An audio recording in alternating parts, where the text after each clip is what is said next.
আজকে এই জাতীয় মহাসমাবেশের মূল যে সৌন্দর্য এবং প্রয়োজন হচ্ছে আমাদের মঞ্চ, স্টেজ। সেই স্টেজের জায়গাটা আমরা আজকে নির্ধারণ করেছি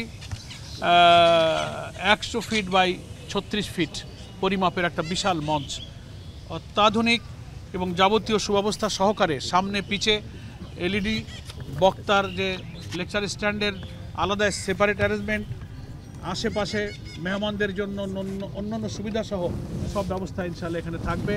অজুর ব্যবস্থা থাকবে, টয়লেট, তারপরে এই সোহরাওয়ার্দী উদ্যানের চারিদিকে যে ব্যবস্থাটুকু আছে সেটাকে কাজে লাগিয়ে আমাদের যারা সারা দেশ থেকে এবং ঢাকা মহানগরীর লক্ষ লক্ষ মানুষ এখানে আসবেন, তাদের নামাজ, তাদের অজু, তাদের অন্যান্য প্রয়োজন কিভাবে পূরণ করা যায় আমরা সেসব পরিকল্পনা নিয়েছি এবং আজকে কিছু ব্যবস্থা আমরা দেখলাম। আমাদের মেডিকেল বিভাগও থাকবে। তো আমরা দেশবাসীর কাছে অত্যন্ত কৃতজ্ঞতার সাথে আমাদের প্রস্তুতি যে সুষ্ঠু সুন্দরভাবে হচ্ছে, আমাদের বাস্তবায়ন কমিটি এটা নিয়ে দফায় দফায় বসছে।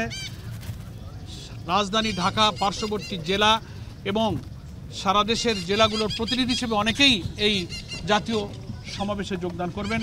তাদের আসবার, চতুর্দিক থেকে গেট দিয়ে ঢোকবার, বসবার, শোনবার প্রয়োজনীয় ব্যবস্থা, গাড়ি পার্কিংয়ের ব্যবস্থা, সিকিউরিটির ব্যবস্থা, আমাদের কয়েক হাজার কর্মী বাহিনী বিভিন্ন ডিপার্টমেন্টের দায়িত্বে ইনশাআল্লাহ নিয়োজিত থাকবে।